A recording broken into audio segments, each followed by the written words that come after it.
Hello, test. Hello, test. My test, test. Tinetest ko muna po siya. Test, test, test. Okay, hello. I'm here to test the T&W microphone. Yes, this one.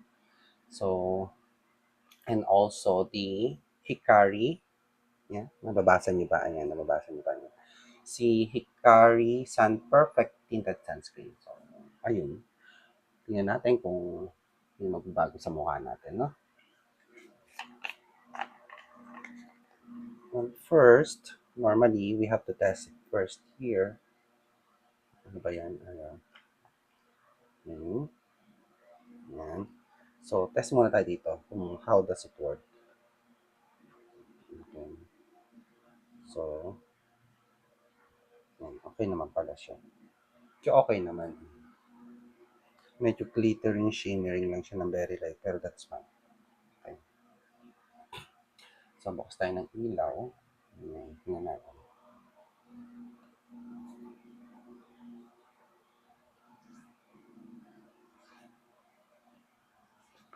Okay naman siya, in all fairness. Kasi yung shade niya is skin tone, no? Medyo okay yung kanya.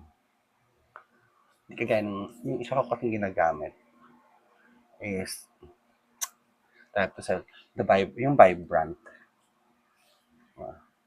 Yun ang isa kong ginagamit. Pero since kitang-kita kasi yung kaputian niya sa mukha, kaya gusto parang natural lang. I have nothing. So, ayan siya. Ayun.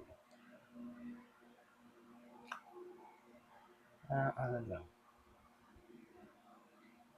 Konti-konti lang. Sobrang puti pa. Tapos, syempre sa noo. Ayan.